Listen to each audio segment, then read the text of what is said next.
Hello everyone, welcome to the postgraduate education webinar series. I am Dr. Ashwini Sonone Gaikwad. I will be talking on the basics of electroretinography.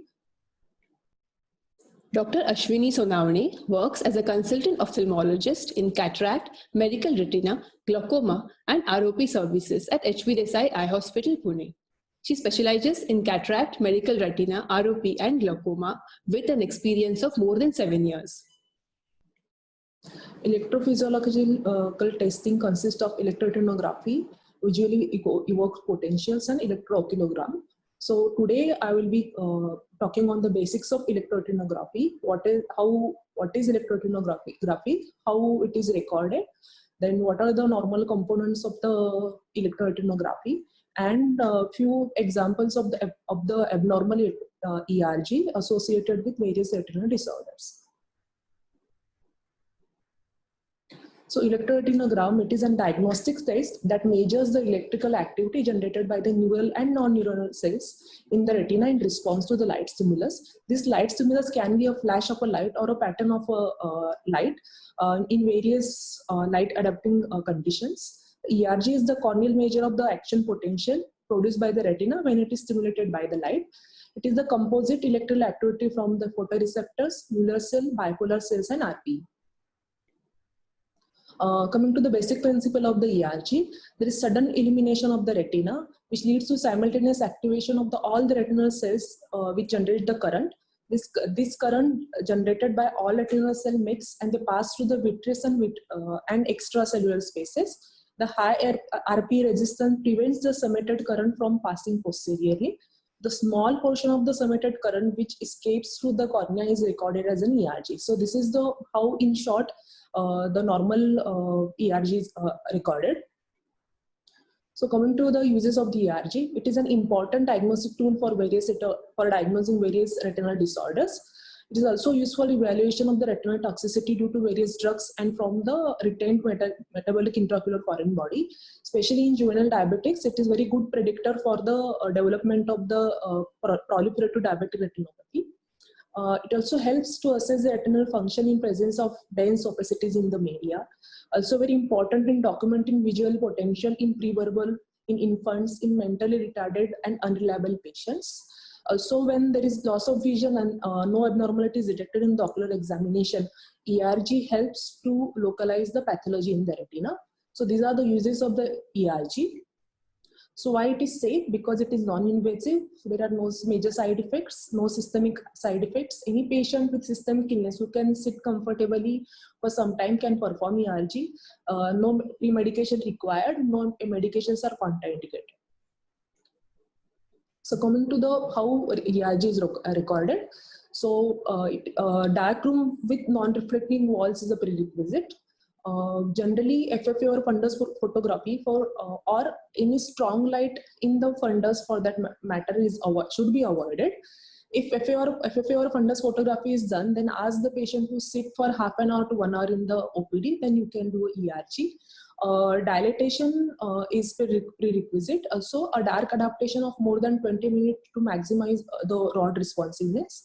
The electrodes which are used are corneal electrodes are connected on the eyes, reference electrode on the forehead, and the ground electrodes on the ear. Coming to the recording the ERG, the basic requirements are the recording electrodes, then a Gansfeld bowel stimulator. It is a large white bowel which is used to stimulate the retina. It diffuses the light and allows the equal stimulation of all parts of the retina. A signal averager and amplifier, and a display and monitor and a printer to give out the report. So these are the basic components of the ERG machine. So on the left hand side you can see there is a Gansfeld bowel, and the right hand side there is a light source. The electrodes, there are 3 types of electrodes. The active electrodes, they can be corneal or non-corneal electrodes. These are the main electrodes. Ground electrodes, they are placed on the patient's earlobe. The reference or inactive electrodes, they are placed on the patient's forehead. These are the images of the various electrodes used in ERG. In our department, we use luteal electrodes.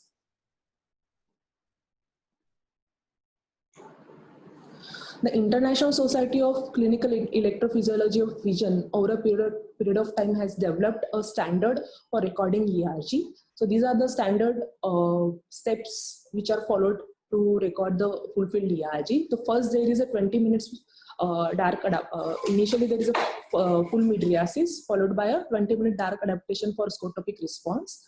Then a scotopic rod response is recorded using a blue or a dim white flash. A scotopic maximum combined response is recorded using a standard white flash. Then oscillatory potentials are recorded. Then there is a 10 minutes of light adaptation for photopic response. Then a single flash cone response is recorded using a standard white flash. Then a 30 Hz flicker is recorded. So according to the International Society of Clinical Electrophysiology of Vision, the ERG is recorded in 6 standard protocols. So these are the 6 standard protocols. The first one is a dark adapted 0.01 ERG. It is a rod driven response, represent a rod function only. Then there is a dark adapted 3 ERG. It is a combined rod and cone response, but it is rod dominated. Then there is a dark adapted 3 oscillatory potential. They represent a Macrantz cell functions. Then there is a dark adapted 10 ERG. It is a combined response, rod dominated response with enhanced A waves. Then there is a light adapted 3 ERG. It is a cone driven response. And then light adapted 30 Hz flicker, which is also a cone driven response. So these are the waveforms of the 6 standard fulfilled ERGs protocols waveforms. So here the important point to be noted is how to calculate the amplitude, latency and implicit time. Latency of any wave is the time interval between the onset of the stimulus and the onset of that particular wave. For example, here the onset of the stimulus and the onset of the A wave. So this will be our A wave's latency. Then the implicit time will be a time interval between the onset of the stimulus and the maximum A wave or a B wave response will be the implicit time for A wave or a B wave. Then amplitude of the A wave is from baseline to the trough of the A wave. Then amplitude of the B wave is from trough of the A wave to the peak of the B wave. So this way we can calculate the latency, implicit time and amplitude. So in majority of the retinal disorders, the amplitudes are attenuated and the implicit time and latency are also affected. So for that matter, we need to understand the what are the amplitude, latency and implicit time. Coming to the types of ERG, depending upon the stimulus zone, depending on the type stimuli and the state of retinal adaptation, so we can classify the ERG. So now I will explain the basic ERG waveform. So the first wave, the A wave, it is a negative wave. So this is the A wave. It is a negative downward wave. This is the first response obtained.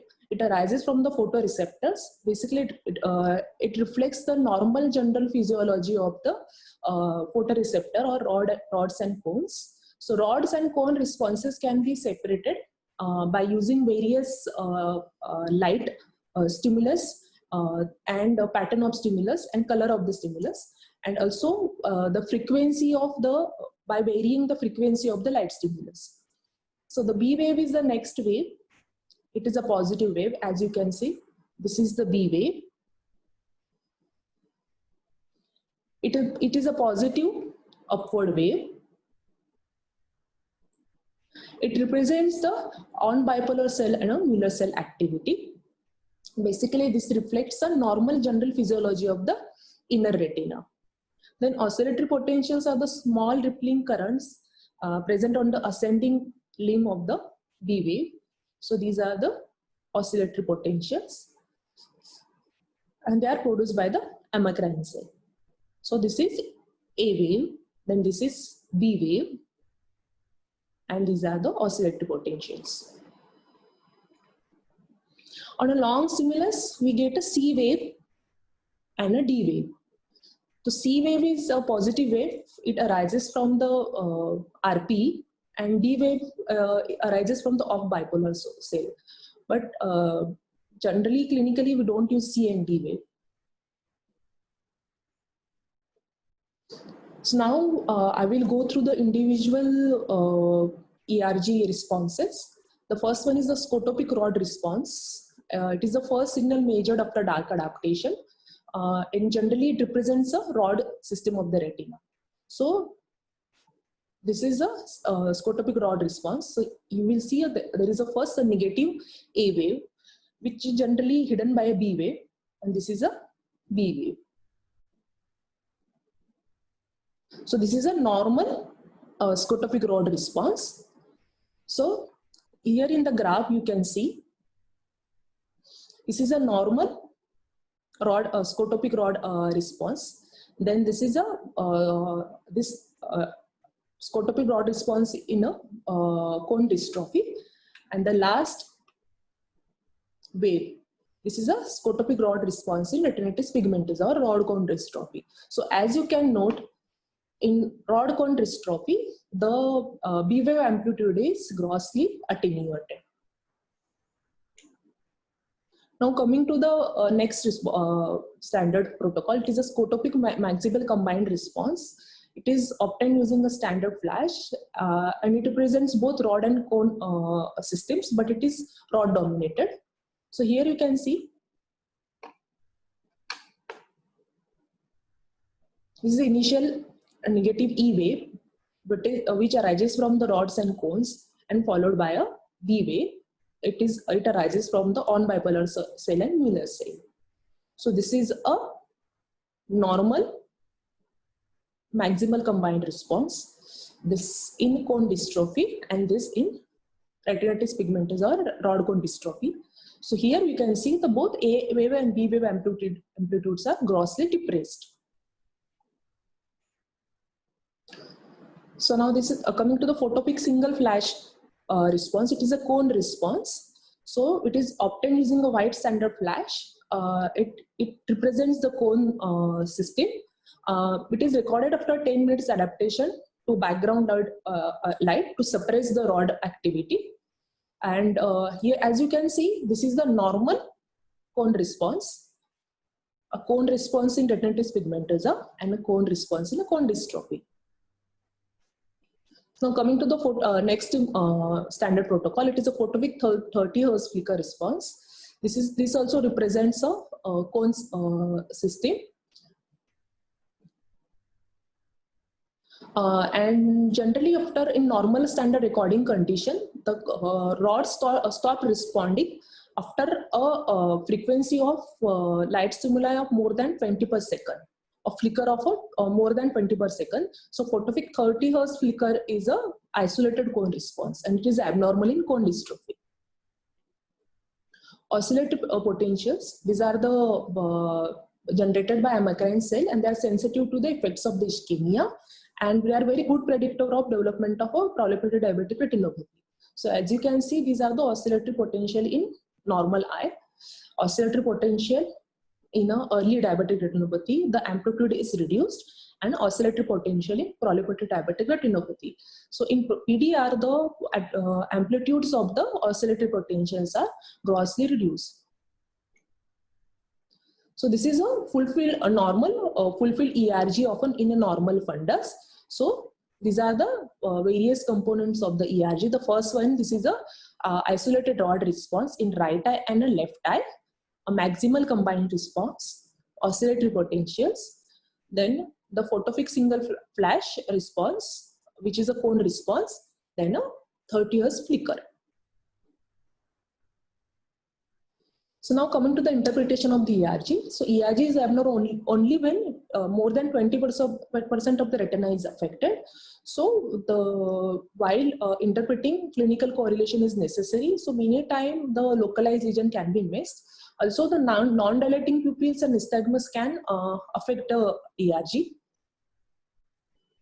So, various abnormal ERG responses. The B wave with potential of less than 0.19 and of more than 0.54 is considered abnormal. So, abnormal ERG can be graded as a supernormal response and subnormal response and extinct response. So supernormal response is a B wave potential above the normal upper limit. They are obtained in the subtotal circulatory disturbances of the retina in siderosis bulbi, albinism, hyperthyroidism. Subnormal response are said when the B wave potential is less than 0.08. It indicates that a large area of the retina is not functioning. It is seen in early cases of the retinitis pigmentosa, in chloroquine-quinine toxicities, in RD, in various systemic diseases. Extinguished response is obtained when there is complete absence of the response. It is seen in advanced cases of retinitis pigmentosa, in complete retinal detachment, retinal aplasia, in Leber congenital amaurosis, and also in ophthalmic artery occlusion. So another important response, it is a negative response. It is seen in gross disturbances of the retinal circulation. It is characterized by a large A wave and absent or a reduced amplitude B wave. So these are seen in congenital stationary night blindness, in juvenile retinoschisis, in CRA, then in siderosis bulbi, and melanoma and cancer-associated retinopathy. So this is a sum total of the all abnormal ERG responses in a single slide. So this is a normal ERG, then ERG with absent oscillatory potential, subnormal ERG, a negative ERG where there is a prominent A wave and reduced amplitude B wave, and an extent ERG. So now I will go through a few abnormal ERG responses associated with various retinal disorders. In diabetic retinopathy, there is reduction in amplitude and delay in peak implicit time. These changes are directly proportional to the severity of retinopathy. Also, the amplitude of the oscillatory potential is a good predictor of progression of the DR from NPDR to PDR. So, in proliferative diabetic retinopathy, the amplitudes of the oscillatory potential is reduced. This is a ERG in retinal detachment. In retinal detachment and CSR, there is significant reduction in ERG amplitude, but waveforms are maintained. So, as for example, here you can see right eye has a retinal detachment. The amplitude is reduced, but the waveform is maintained. And this is a ERG in the left eye.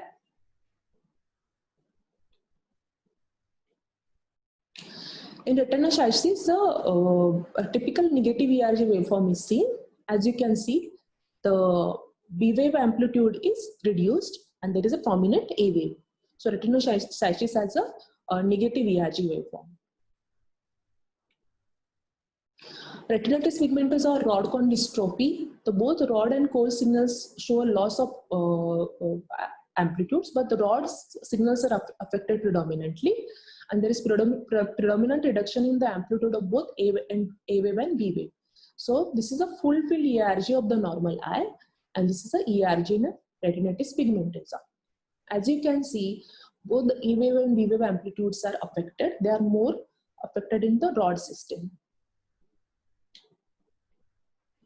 In cone dystrophy, this is a normal full-field ERG, the normal responses.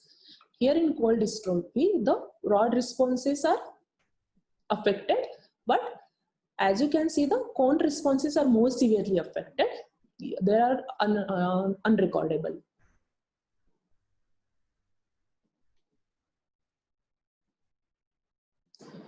So this is an ERG of a child with history of congenital nystagmus and photophobia. So as you can see, both the isolated rod response and a maximum combined response are normal.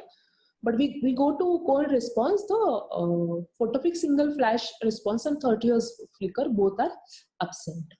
So this is a ERG of a rod monochromatism. So in such situation, ERG plays very important role in locating the pathology in the retina. So as you can see the fundus picture, a typical cherry red spot in a CRAO. So this is an ERG in CRAO. This is the left eye has a CRAO. So as you can see in maximal combined response, there is a negative ERG is obtained. So why negative ERG? Because the A wave is a response of the photoreceptor, which is the outer retina, which is supplied by the choroidal circulation, and the B wave represents the inner retina, so which is affected in the central retinal artery occlusion, and the amplitude of the B wave is attenuated because there is ischemia of the inner retina. So here also ERG is of diagnostic help. So in vascular occlusions like CRO, ERG typically shows absent B wave. In ophthalmic artery occlusion, usually it results in an unrecordable ERG. So this is a case of bilateral CRVO with a right eye ischemic CRVO and left eye non-ischemic CRVO. So ERG plays very important role in documenting the ischemia. So as you can see in the right eye, both in isolated rod response and maximal combined response, the amplitudes are reduced. Also, here the B wave latency is also increased and the B wave amplitude is reduced. So, a pattern ERG also records the absent, the response is not there. So, this represents, and on the other hand, the left hand side, in the left eye, the ERG responses are normal. So this documents that the right eye has a ischemic CRVO and the left eye has a non-ischemic CRVO. This is another example, a young male with a right eye CRVO with macular edema. When the ERG was done, both eye the ERG responses are normal. Now only the pattern ERG, the P50 amplitude is reduced, probably due to macular edema, resulting in the reduced contrast sensitivity. So this documents that this is a non-ischemic CRVO. So this way ERG also guides us in documenting, in diagnosing circulatory disturbances. This is a case of a retained metabolic intraocular foreign body. In retained metabolic foreign body, like in iron and copper, the ERG shows changes in both an early as well as in late stages. In early stages, the B wave amplitude is reduced by 50% or more, and in late stages, the ERG is unrecordable. So in early stages, the ERG has very important role, and it helps in diagnosing the retained intraocular foreign body and management, and it guides in management. So here, right eye, a normal eye, and this is a left eye with retained metabolic intraocular foreign body. So as you can see, the B wave amplitudes are reduced, and you can see the B wave amplitude in the normal eye.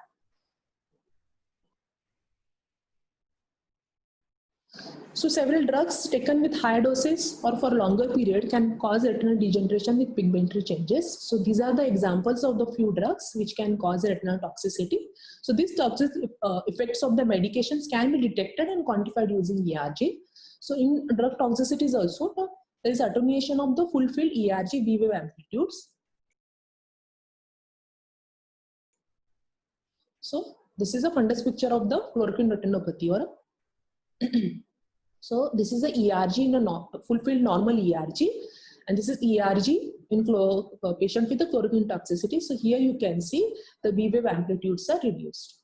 The multifocal ERG also helps in diagnosing the chloroquine toxicity. ERG in cisplatinum toxicity, which is used in treating brain tumors. So many times it can reach the ophthalmic circulation and can cause reduction in ERG waveform. So this is the affected eye. So you can see the reduced B wave amplitude, whereas these are the normal B wave amplitude. So these were the few abnormal ERG responses in various retinal disorders. So now coming to the limitation of the ERG. So as I told prior also, so unless 20% or more of the retina is affected or disease, then till then the ERGs are usually normal. So many localized retinal conditions cannot be diagnosed on the ERG. So clinical correlation is also important while diagnosing. Clinical correlation, history, then fundus examination, these all factors do play major role. So disorders involving the ganglion cells and optic nerve does not produce any abnormality in fulfill ERG.